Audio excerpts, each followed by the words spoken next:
sa lahat ng university sa China or sa mundo, loka ako. Kasi may isang Pilipino rin na nag-aaral dito. Pero masters. So, nagkakilala kami ng Pilipino. Masters yung inaaral niya. Ako PhD. Tapos one time, tumakbo siya sa akin. Sis! Sabi ko, oh, bakit? Ano naman yan? Parang si Padre Damaso. Alam mo ba? Alam mo kung sino prof namin sa subject na to? So, first day nila yung subject na yun. Sabi ko, sino? Anak ni Justice Antonio Carpio. Mic drop. Ulitin ko. Mic drop. Ulitin natin. Ay, hindi pala to mic. Ano pala to? Abanico. Abanico drop. Anak ni Justice Antonio Carpio. Professor dito. Kung saan ako nag-aaral ngayon. Ng PhD. At ano itong university na to? This is a public university. So it is a China-funded university. So yung anak ni Justice Carpio, ano ba kung since kailan pa nagtuturo dito, sumusweldo sa isang China-funded university? Since 2012. Since 2012! Gusto ko lang sabihin yon because nakakapagod na ang hypocrisy ng mga Padre Damaso, ng mainstream media, sino pa ba? Yung mga elite sa Pilipinas, nakakapagod na yung hypocrisy ninyo, niloloko ninyo ang taong bayan. So, yeah, since 2012, pinabasa ko pa yung profile niya. Since 2012, nagtuturo na yan siya dito. 2025 na. So, since 2012, every month, yung anak ni Justice Carpio, pinapasweldo ng China. Since 2012, yung anak ni Justice Antonio Carpio, na number 1, anti-China, pinapasweldo ng China every month dahil nagtuturo siya sa isang China-funded university.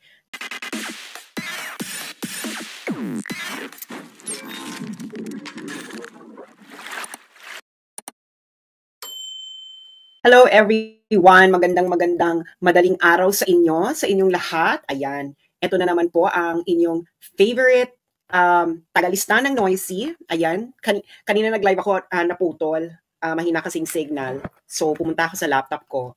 So, paki-share muna ito ay malaman ng maraming tao, ng inyong mga kapitbahay, ng inyong mga colleagues, dahil pinagloloko na naman tayo ng mga media, ng gobyerno, pati mga pare, no, napakasinungaling. Okay? Ang title po ng ating live stream ngayong madaling araw, hindi na ako makapaghintay dahil kating-katina akong magsalita. Okay? So, sasabihin ko na to dahil hindi ko matake ang pari na ito. Dahil napaka-ignorante, sinungaling, lahat na. Diba? Lahat na. Okay. So, paki-share na ito sa inyong mga chat group, sa inyong mga group, sa inyong everywhere na kailangan makarinig ng mabuting balita ng tungkol sa mga etosera ng taon. Okay, etosera, Finding Lisa. Tigilan nyo na yung Lisa. That is a distraction. Let's focus on what needs focus. Kung totoo yung tungkol dyan kay Madam, it will reveal in time. Pero mag-ingat kayo sa mga tanim fake news. Okay, yun lang sabihin ko, mag-ingat kayo sa mga tanim fake news. Okay, yan lang sabihin ko. Yung mga ganyang balita, kung totoo yan, let it boil first. At kung totoo yan, sasambulat na lang yan. So makinig ka, if you don't, just listen to me. Okay? Now, eto na. Okay. Alam niyo naman yung nangyari doon sa hearing, hindi ba? Ngayon, ang isa nilang pinoint out doon, yung pumunta na seminar ng mga media at mga social media personality sa China ng 2023. 2023 ba to? At of course, it was a China-sponsored one. And I know that seminar. It is just a seminar wherein they learn about Chinese media, a bit of Chinese history, etc. So ipapakita ko sa inyo tong ABS-CBN. Ganito ang kanilang spin. At itong pari na ito, padala nyo to sa kanya ng mabulunan siya sa kanyang kaignorantihan at kaipokritohan. Now, here it is. Papakita ko sa inyo para may context. So, i-share nyo na ito. Okay. So, eto yon, di ba? Ang sabi niya, China-funded seminar for Filipino social media influencers, XPCO chief admits. Tapos sabi niya, inamin ng ilang social media influencers na dumalo sila sa isang state-sponsored seminar ng China. And ito namang pari na to, si Father Ranhilio Calangan Aquino, ang isa sa mga makabagong Padre Damaso. Sabi niya, is this genuine news? ABS-CBN News si Ateng? Ateng, huwag tayong magaklaan. If it is, it shows the reach of treachery. Alam niyo yung mga colonial era. Oh, diba? Wala kasi akong pamaypay. Sandali, may pamaypay ako. Parang eksena ni Father ganito. Nung nabasa niya siguro tong ng ABS-CBN, parang napaganito siguro si Father. Oh my God! Is this genuine ABS-CBN news? If it is, it shows the reach of treachery. Ganyan. Diba? Ulitin natin. Oh my God! Totoo ba itong balita na ito, ABS-CBN? Kung totoo ito, oh my God! It shows the reach of treachery. Diba? Ganyan? Padre Damaso? Aminin niyo. Ulitin rin natin. Oh my God! Ay nako. Is this out of normality? No. In fact, ipadala nito kay Father Aquino, no? Makabagong Padre Damaso. Okay. In fact,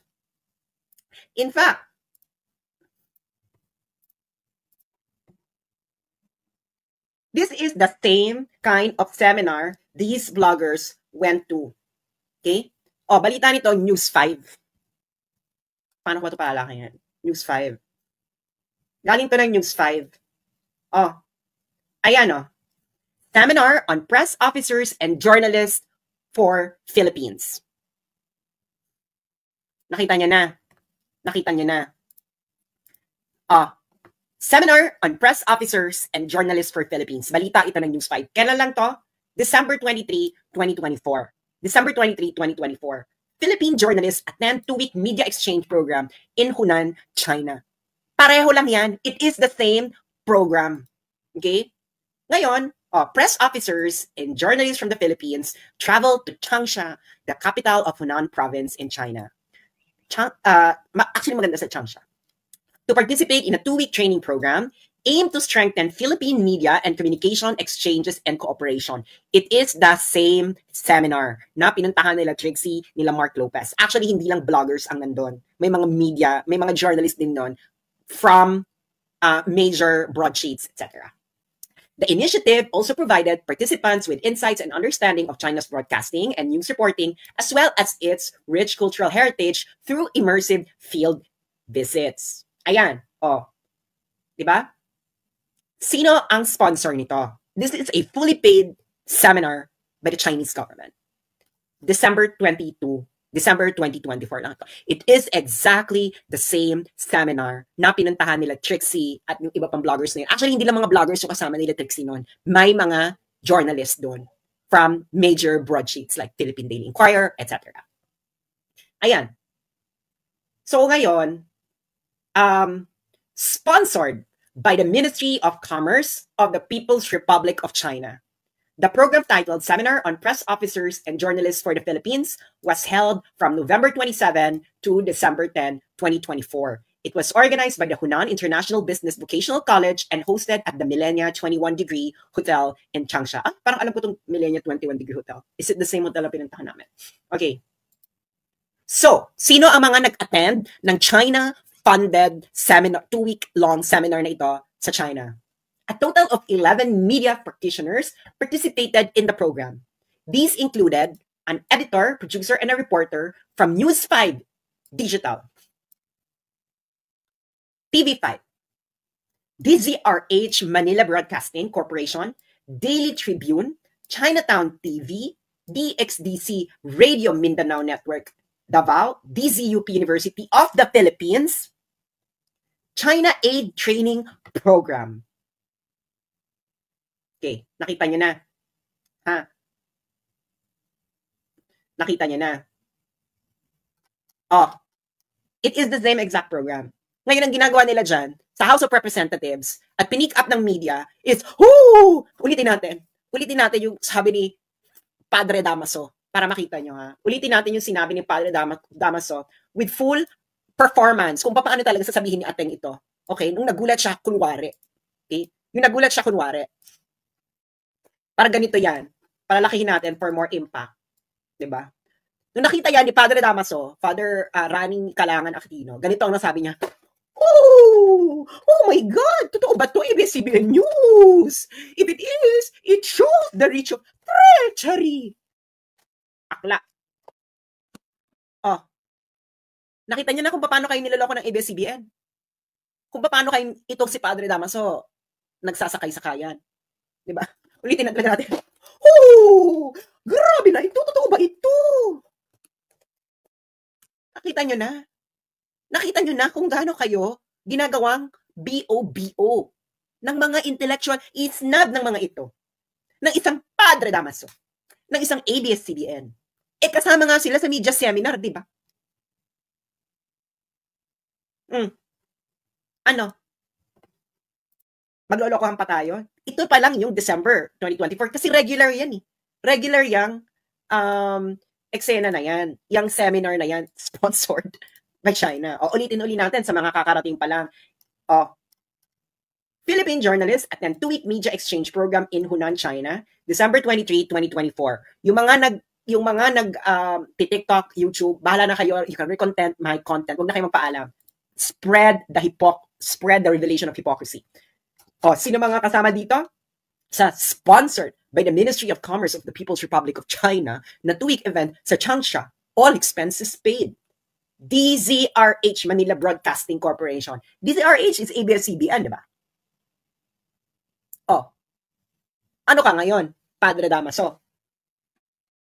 May karapatan ka, dapat mangumpisal ka sa bayan. Nagkakasala. Ikaw ang, the extent of the treachery. Aklak. Tignan mo ako. Diba? Sino nabalita nito? News 5. Ayan ang picture. Ang kakapal ng mga mukha ninyo. Kaya, wag na kayong umattend ng hearing na yan. Dahil ganyan lang ang ginagawa sa inyo. Bahala kayo. Gagawin lang kayong pang-engagement ng mga media. Hindi ito, sige nga, explain nyo yan. Sponsored by the Ministry of Commerce of the People's Republic of China. Sino mga participants? All expenses paid by the Chinese government. 11 media practitioners, including an editor, producer, and reporter from News 5 Digital, TV5, DZRH Manila Broadcasting Corporation, Daily Tribune, Chinatown TV, DXDC Radio Mindanao Network, and DZUP University of the Philippines. What kind of hypocrisy is this? Yung page po ni Tio, hindi nawala. Nag-deactivate lang siya kasi nga nag-mass reporting sila right now. So, parang iwas gorgor, ganyan. So, ngayon, ano na ngayon kayo? Na-expose na naman kayo ang inyong kaipokrituhan. Kaya gusto nyo akong, you would like to physically eliminate me. December 2024 yon, di ba? Okay. Baka naman kasi, dapat Father Rani Aquino, dapat consistent ang performance, ha? Pag nakita mo to, na, the extent of the treachery. Dapat ganun din. Ha? Okay, meron pa. Sinabi ko na nga sa inyo, this is a regular program. Okay, ito na, papakita ko na. Ngayon, ito pa. Sinong reporting nito? Philippine News Agency. So, Government of the Philippines. Kailan lang to? March 2, 2023. More than 60 journalists joined China's exchange program. More than 60 media practitioners from more than 50 countries, including the Philippines, are joining the China-Asia Pacific Press Center's exchange program for 2023 that began on Thursday. Sino naman ang nag-funding nito? China funded.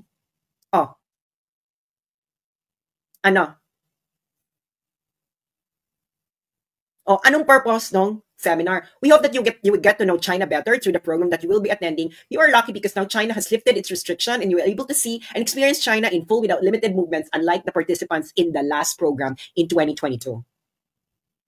So, it is the same program. China funded. Ngayon, etong mga mainstream media na ito, bakit kayo nagtataka na meron nun nagpa-participate kayo dun eh?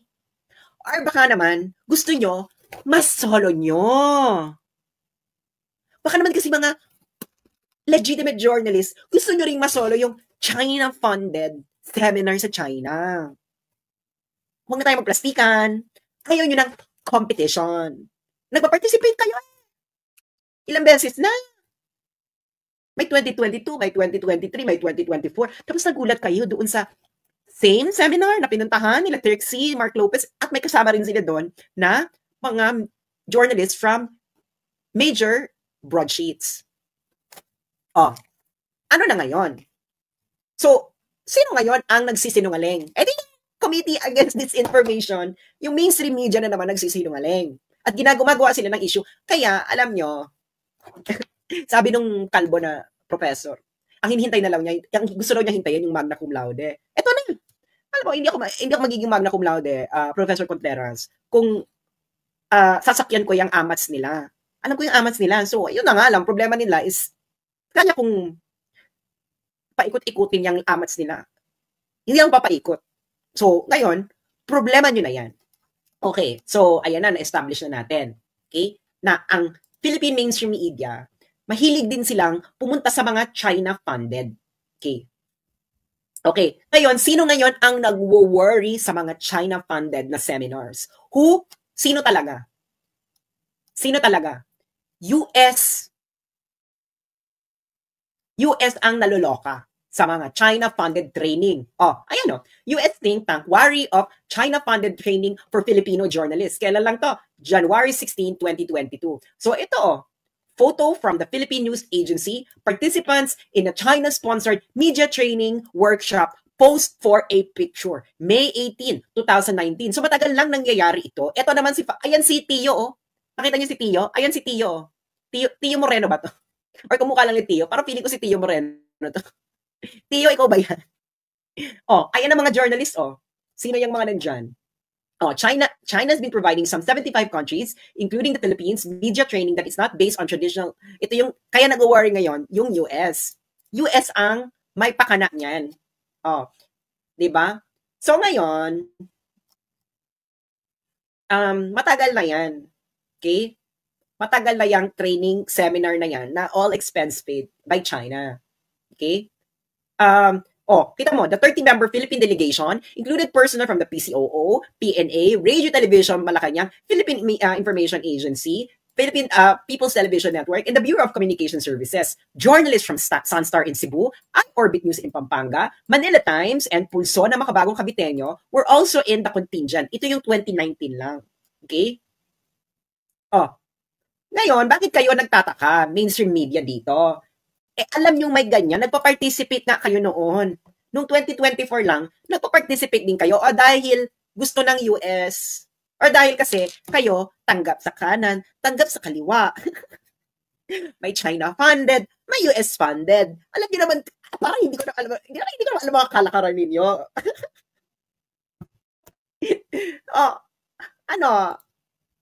Tapos biglang, extended treachery. Ganun si Padre Damaso.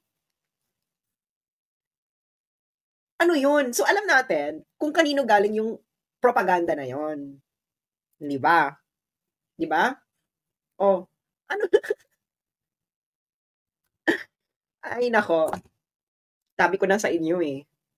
Di ba? I am telling you, pinaglololoko kayo nito. Nangyari na sa atin to noong 2016, nangyari na sa atin to noong panahon ni Digong, na ang mainstream media, pinagloloko tayo. Pinagloloko rin tayo ng mga intellectual elite sa Pilipinas. Katulad ni Father Rani Aquino, na extent of treachery. Totoo ba ito? ABS-CBN? Ulitin natin for more impact. No? Yung sinabi ni Father Rani Aquino, ang tawag sa kanyang mga estudyante is Father Rani. Okay. Is this genuine ABS-CBN news? If it is, it shows the reach of treachery. Kahit yung ABS-CBN, DZRH, nag-participate. Diba? Ulitin natin, naano sila sa pamaypay. Oh my God! Grabe ito, ABS-CBN! It shows the reach of treachery. Nakita nyo na? Kung paano pinaiikot-ikot ang ABS-CBN, tanggap sa kaliwa, tanggap sa kanan. Ganyan sila. So sila, nag-join din sila ng mga China state-sponsored seminar. Mga journalist ng ABS-CBN. Nakita nyo naman, DZRH kasama doon noong 2024. Syempre, may 2023, may 2022, may 2020, nung pandemic, wala. nung panahon ni Duterte, marami yan, 2019, 2018, 2017, marami silang nakapunta, nag-enjoy ng China-sponsored Summit Media Seminar. So yung isa sa mga pinaka-latest, noong December 2024. Okay? December 2024. Yung pinakita ko sa inyo. Di ba? Nakita nyo na, di ba? December 2024. Ulitin natin for more impact. Nang lalo mabulunan si Father Damaso. Okay? Nang mabulunan si Father Damaso na ride on. Na wala ka ng relevance. No, nobody's reading you except your circle. So, you're just having a conversation among your peers. Dahil nga, napakasinungaling. Ano naman yan? Diba? It shows the reach of treachery. Father Damaso, just me, you. Diba? O, diba? Pinakita ko sa inyo, yung pinaka-latest is, nireport pa ng News 5. Kasi kasama yung News 5. Doon sa China-funded. Ayan. News 5. Nung December 2024 lang to. Ito yung pinaka-latest. The same seminar na inattenda nila Trixie. Pero yung ano Trixie, I think it was 2023 or 2022. I cannot remember.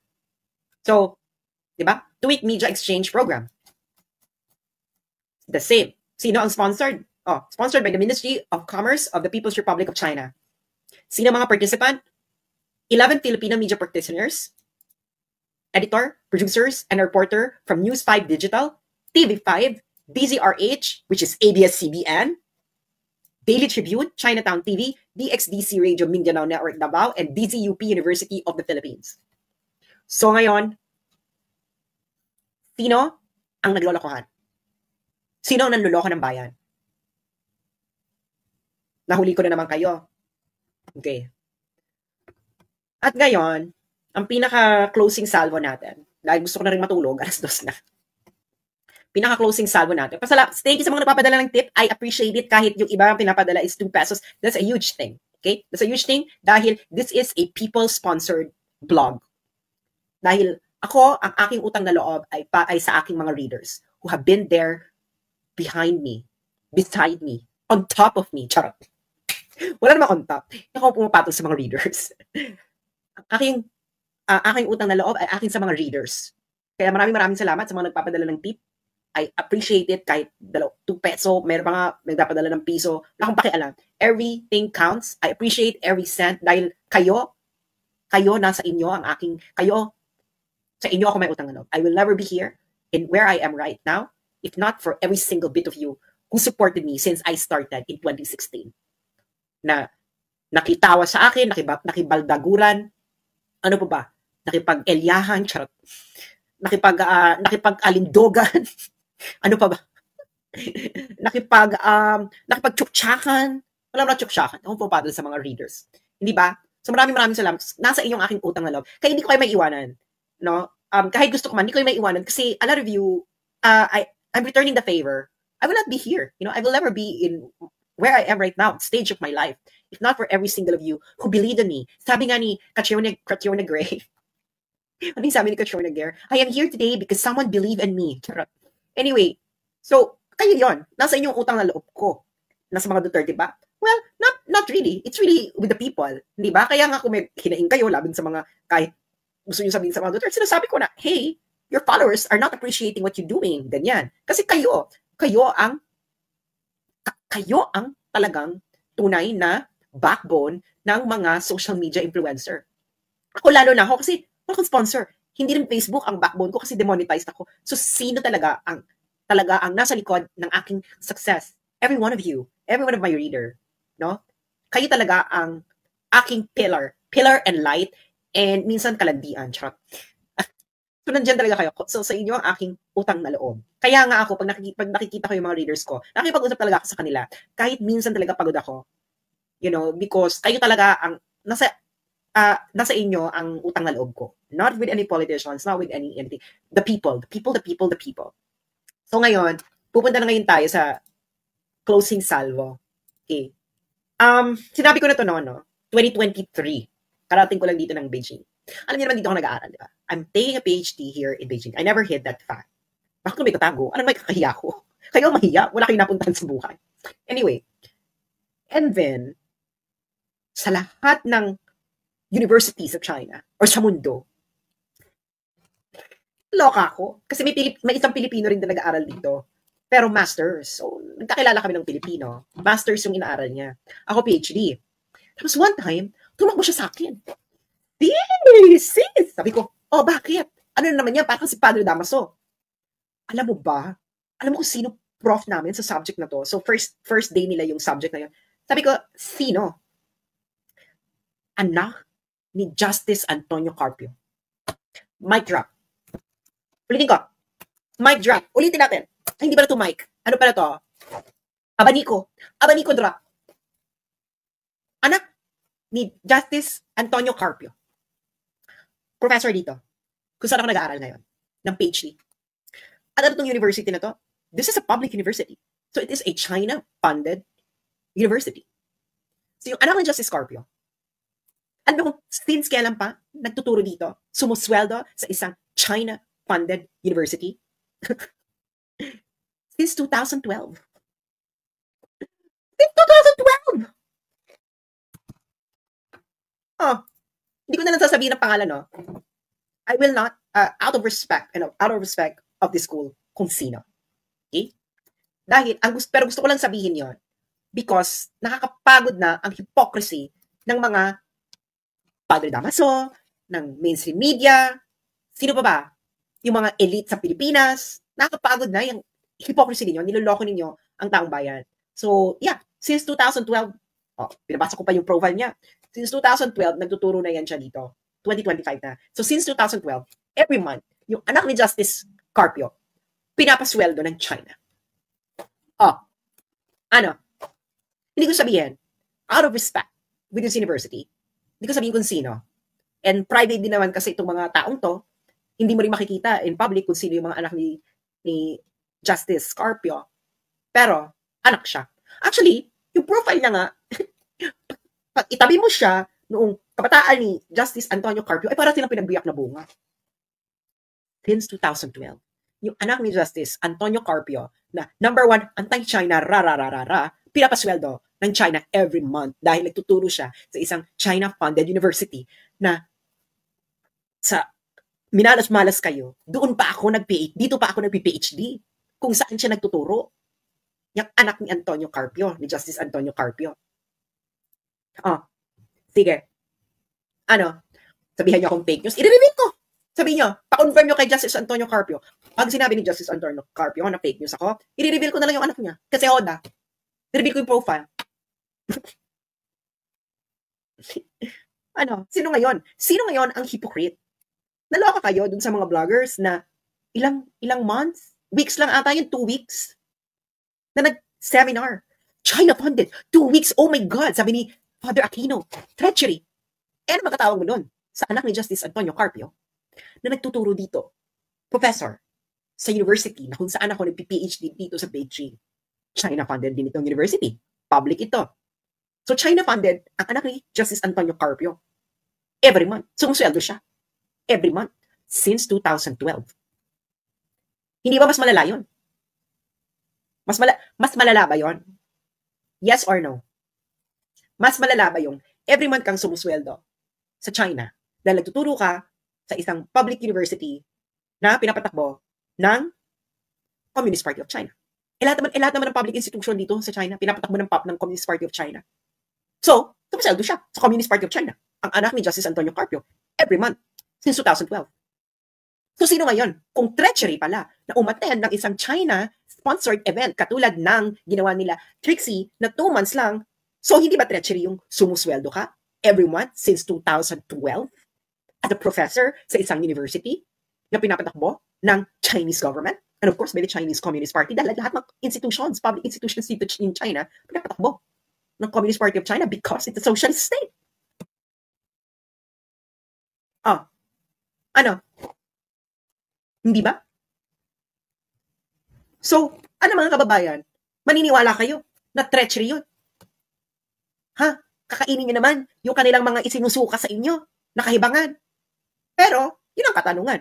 Kung treachery yung umattend ka ng China-sponsored event na 2 months or 2 weeks lang ata yun, ano tawag mo dun sa mga mainstream media na umattend every year? ng China-sponsored media training. That has been happening for several years. Nagkaroon lang ng pause ng pandemic kasi pandemic. Pinaka-latest ng December 2024. Kasama yung ABS-CBN na DZRH ang nag-attend. Tapos, yung anak ni Justice Antonio Carpio, professor dito sa university sa Beijing na kung saan ako nagpi-PhD. Professor since 2012 sa university na to na pinapatakbo ng Chinese government because it is a public university. And of course, every public institution here in China is being supervised by the Communist Party of China.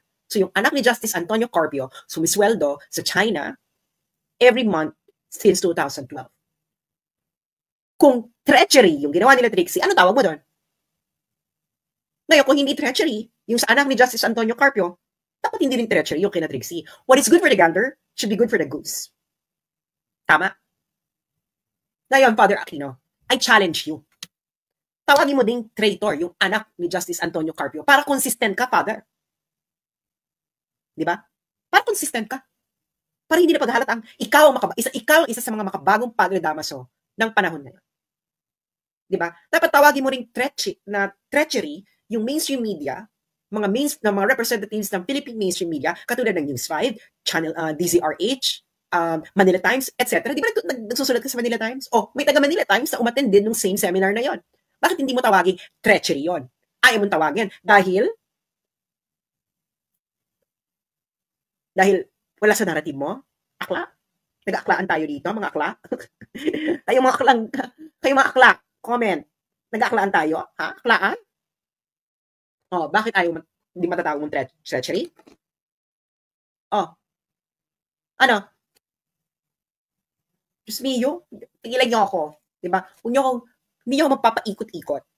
At hanggang nandito ako, I will expose every hypocrisy, lies na ginagawa ninyo sa mga Pilipino. Dahil nakakapagod na kayo. Hindi lang kayo nakakapagod, nakakasuka. Diba? Nang aakla kayo ng mga tao. Walang aklaan. Diba? So, yun lamang po, mga kababayan. And, that's it, pansit. And, marami pa tayong patutunghayan na pagbubunyag habang nag-process ang panahon. Dahil time reveals everything. And sinasabi ko sa inyo, baka malapit na tayo sa exciting part. You know, we will definitely have a great reset. Because hindi na ito tama. Hindi na pwede tayong magpatuloy ng paulit-ulit ng ganito. Di ba? So, manalig kayo and we will expose one hypocrisy after another hypocrisy. At hindi nila tayo mapipigilan. Okay? Hindi nila tayo mapipigilan dahil hindi nga nila napigilan si Tevez. Charot. Anyway, maraming salamat sa inyo. And matulog na kayo. Charot, yung mga nasa Pilipinas, matulog na kayo. And of course, sa mga nasa ibang bansa, guys, kahit hindi kayo, ito pala, gibilan, malapit ang birthday ni PRRD. Kahit sana, hindi kayo umattend ng rally, kahit yung family nyo man lang, magkaroon man lang ng, or yung relatives ninyo or barangay nyo man lang, magkaroon ng mini March 28 Solidarity. Mag-green po tayong lahat. Okay? Kahit sa bahay nyo lang, sa barangay. Kahit hindi kayo umattend ng malaking rally. Of course, kung umattend kayo ng malaking rally, mas maganda. Pero kahit sa mga bahay nyo lang, etc. Para pakita natin na that we will paint the whole world green. So maraming salamat po sa inyo. And wag po tayong magpapatinag sa mga ipokrito, Padre Damaso, at mapagminlang na mga nang-aakla ng bayan. Maraming salamat and good night. And of course, thank you sa mga nagpapadala ng tip na kahit magkano ay na-appreciate ko. Thank you so much and have a good night. Magandang gabi. Ito po ulit si Sasot Gando Sasot, ang inyong favorite, faithfully defiant na tagalista ng Noisy.